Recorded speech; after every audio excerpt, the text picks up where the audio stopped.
Hello students, once again welcome back to my online lecture series of key concepts in biological sciences. So in my today's tutorial, we shall understand two important concepts of genetics, that is incomplete dominance and codominance. Now both these phenomenon, they do not obey Mendelian inheritance patterns and therefore they are said to be as deviations from Mendelian genetics. That is the reason why these two phenomenon, they are categorized as post-Mendelian genetics phenomena.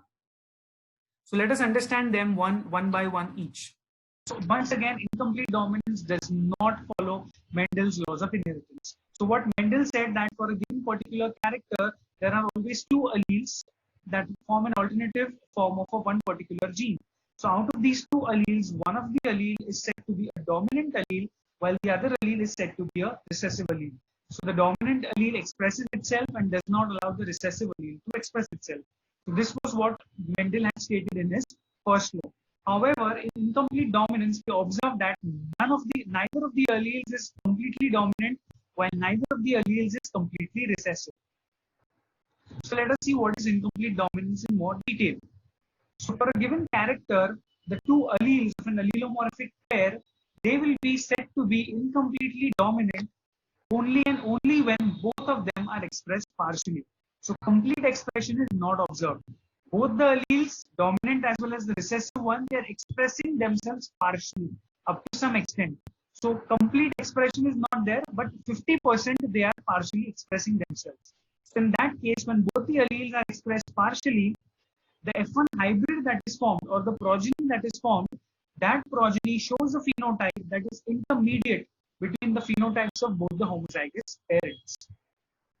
So the progeny that is formed, it is going to show an intermediate phenotype. Say for example, one of the parent is tall while the other parent is dwarf. Then the progeny that is formed, it is neither tall, neither dwarf. It is going to be, say, mid-heighted. So then that will be a case of incomplete dominance. So neither of the alleles is fully recessive, neither of the allele is fully dominant. So let us understand incomplete dominance with the help of an example. So incomplete dominance was studied in case of Mirabilis jalapa. That was a 4 o'clock plant. It was also studied in Antirrhinum majus, which was your snapdragon. So now Mirabilis jalapa or your 4 o'clock plant, it was present in form of two strains. So one was a white flat strain and the other was a red flat strain. So now when this red flat strain was taken as one parent, it was said to be a pure parent and it was represented by the genotype capital R, capital R. Now the other parent which was taken was the white flat strain. So this white flat strain was again pure white. So this pure type was represented by small r, small r. So when these two strains of Mirabilis jalapa, they were crossed with each other, the progeny that was obtained here, this progeny now did not show red petals, neither did it show white petals. Instead, this progeny showed pink colored petals. So this parent 1, it contributed capital R as the gamete, while parent 2 contributed small r as the gamete. And as a result, the offspring that was formed, that was a heterozygous individual F1 hybrid, which was capital R, small r. So here, neither capital R was expressed, neither small r was expressed. Instead, both of them were expressed partially up to 50%. As a result of that, the phenotype that was observed, this phenotype, pink, was an intermediate between red and white. So this F1 hybrid showed an intermediate phenotype. So this was the case of incomplete dominance. Now, many a time students confuse themselves by saying that these alleles, they show a blending effect. However, the alleles do not blend themselves. The alleles, they express themselves only partially. The phenotype as a result that is formed, that is an intermediate phenotype. So now how can this be proved? Now let us prove this fact by studying the self-crossing of these F1 hybrids. Now when such two F1 hybrids are self-crossed with each other, so what do you mean by that is that I have two hybrids with me, both of them are producing pink colored flowers. Now when they are self-crossed, we are going to get the F2 generation.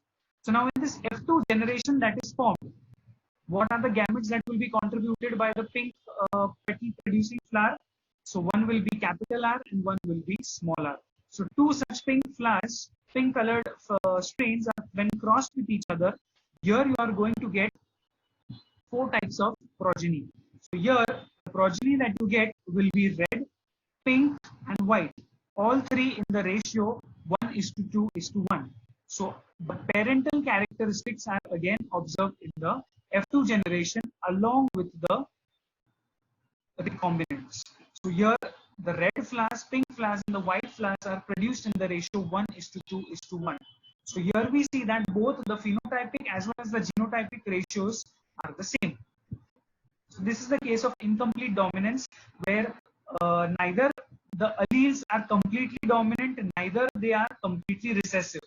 Instead, they express themselves partially up to 50%, and therefore the hybrid that is formed, it is showing a phenotype that is intermediate. Next that we are going to study is codominance. So again, codominance is said to be it does not follow Mendel's laws of inheritance, and it is said to be a deviation. So let us see how codominance is very much different from incomplete dominance. So here, for a given particular character, the two alleles of an allelomorphic pair, they are said to be codominant only and only when they are expressed completely, they are expressed equally and independently of each other. So here, both the alleles are expressing themselves fully. They are expressing themselves equally. In case of, as contradictory to this, in case of incomplete dominance, we observe that both the alleles were expressing themselves partially up to 50%. But here, both the alleles are expressing themselves equally and independently.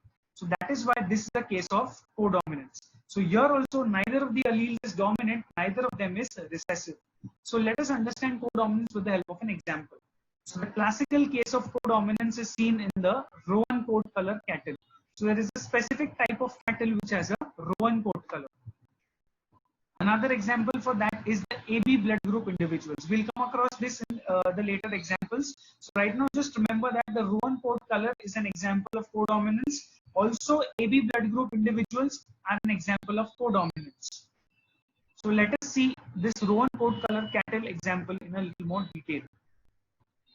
So now, when a red coat cattle was crossed with a white coat cattle, so what was observed that, so this is my red coat cattle, which is represented as RR. It was crossed with a white coat cattle, it was represented as WW. So this was parent 1, parent 2, both of them are said to be homozygous. When these two parents were crossed with each other, the offspring that was obtained, this offspring or the F1 hybrid had a genotype RW, and this offspring neither did it show red coat, neither did it show white coat. Instead, it showed a rowan coat color. Now, what do you mean by this rowan coat color? So, rowan coat means this cattle was showing patches of both red and white fur. So, that is why it was called as codominance, where both the alleles, capital R was also expressing, W was also expressing. So, R when expressed, it was producing red colored fur patches. W was expressing, it was producing white patches. So both red and white patches were observed in the rowan coat color. So here we see that both the alleles are expressing themselves completely but independently of each other. So that is why it is an example of codominance. Now let us see what if two such rowan coat color cattle undergo self-crossing. So this rowan coat color cattle, it is going to produce two kinds of gametes. It is going to produce one of the gametes with allele R and the other gamete with allele W. So when they are self-crossed in the F2 generation, what are we going to observe? So these are the gametes produced by one of the F1 hybrids, and these are the gametes that are produced by the second F1 hybrid upon self-crossing. So here we see that in the Punnett square, we observe that the red coat cattle and the white coat cattle are retained. So the parental characters are retained, and we also see that the intermediates are also produced. So they are produced in the ratio once again 1:2:1. So here also both the phenotypic as well as the genotypic ratios are the same. So this is an example of codominance where both the alleles express themselves equally but independently of each other. So let us just summarize what we've learned. So now if the F1 hybrid, it shows a phenotype that is intermediate between the phenotype of both the parents, then that is a case of an incomplete dominance. So we studied incomplete dominance with the help of an example of Mirabilis jalapa 4 o'clock plant.